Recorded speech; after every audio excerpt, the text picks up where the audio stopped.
Salut tout le monde, je m'appelle Cassidy et j'ai 15 ans. J'ai ma meilleure amie Angela, j'avais, parce que depuis peu, nous ne sommes plus amis. Pour être honnête, tout est de sa faute, et bien qu'elle me manque énormément, je ne peux pas lui pardonner d'avoir détruit ma famille. Tu vas voir de quoi je parle.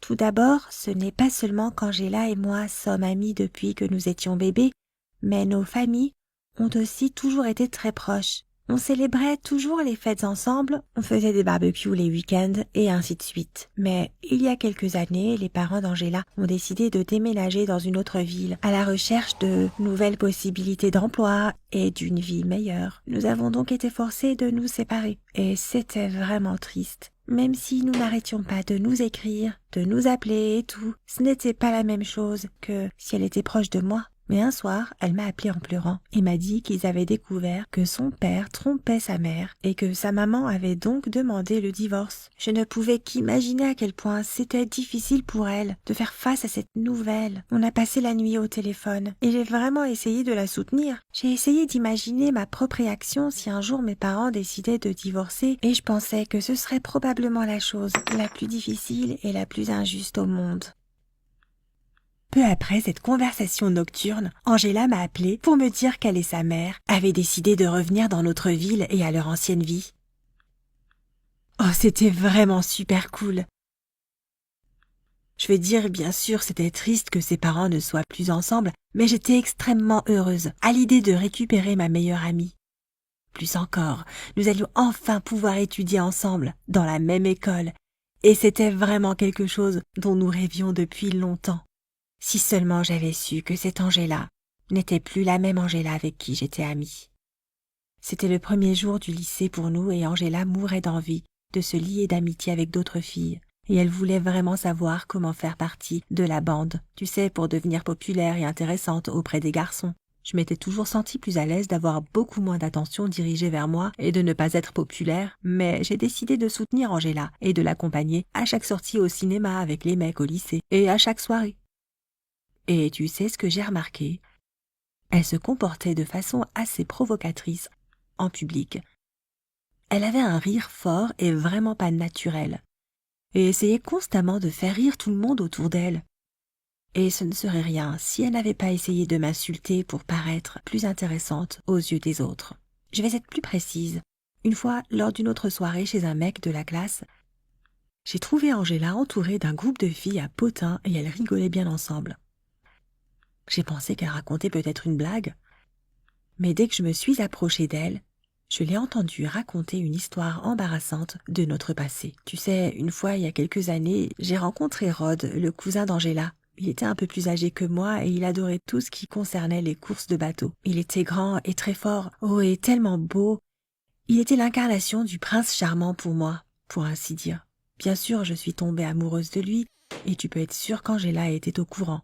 Une fois, lors d'une autre réunion de famille, nous avons mis en place un super plan selon lequel je me porterais volontaire pour aider Angela et sa mère dans la cuisine.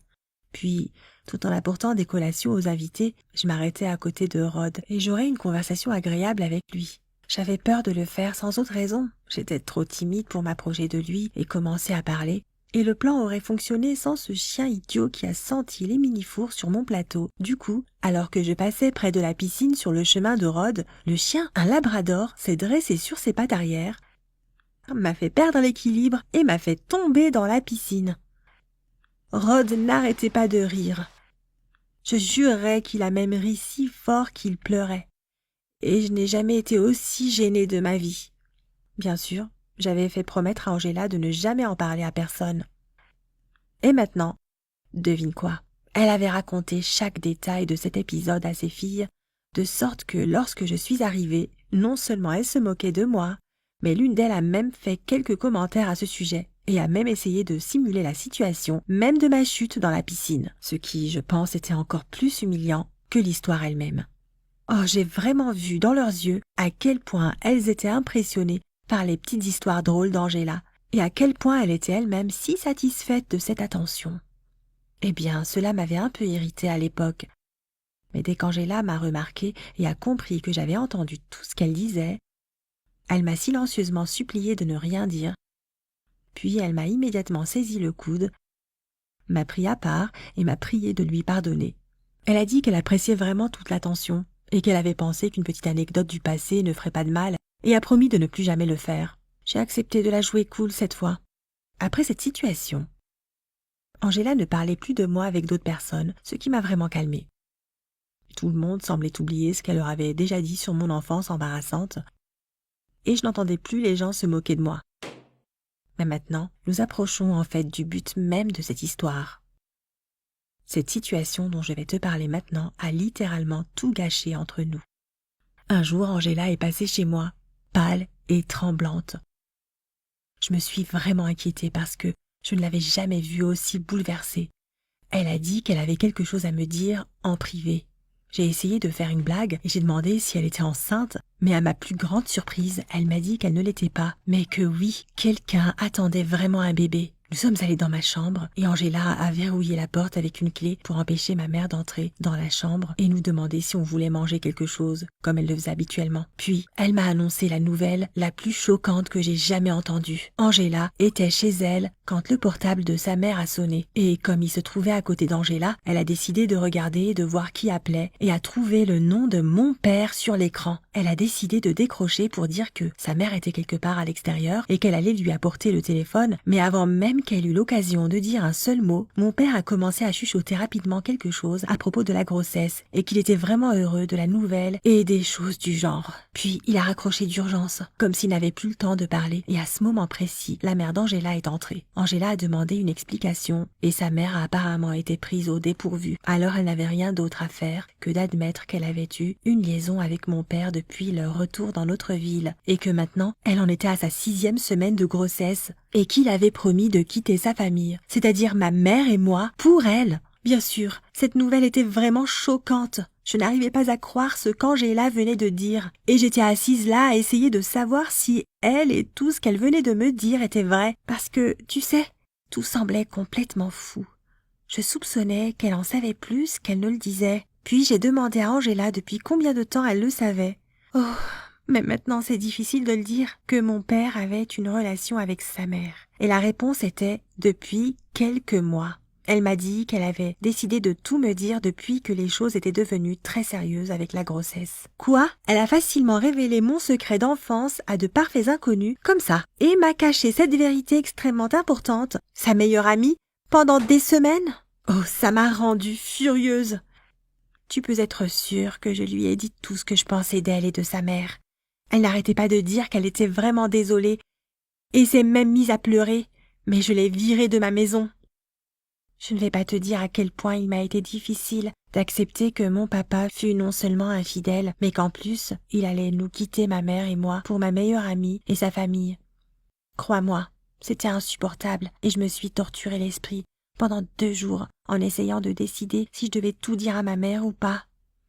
Je n'arrivais pas à croire qu'après que la mère d'Angela a vécu à peu près la même chose avec sa propre famille, et elle pouvait faire ça à une autre famille, à ma famille. À un moment donné, ma mère a commencé à me demander ce qui s'était passé entre Angela et moi. À part ça, honnêtement, je ne pouvais pas regarder mon père dans les yeux. Chaque fois qu'il embrassait ma mère sur sa joue quand il partait au travail ou quand il la prenait dans ses bras pour la remercier du dîner, je sentais à quel point je le détestais pour sa trahison. Alors j'ai décidé que c'était au-delà de mes forces de cacher ce secret à ma mère. Et un soir, où papa était supposément à une réunion d'affaires qui finissait tard, je lui ai dit que nous devions parler. Tu ne devineras jamais comment elle a réagi. Il s'est avéré qu'elle savait déjà tout et qu'elle et mon père suivaient une thérapie en ce moment et qu'ils étaient tous les deux prêts à sauver leur famille. Je veux dire, notre famille. Ils avaient juste décidé de me cacher tout ça pour que je ne m'inquiète pas. Cette fois, je me suis vraiment sentie trahie. Il s'est avéré que j'étais littéralement la seule à ne rien savoir de ce qui se passait dans ma propre famille. Et c'était plus qu'offensant.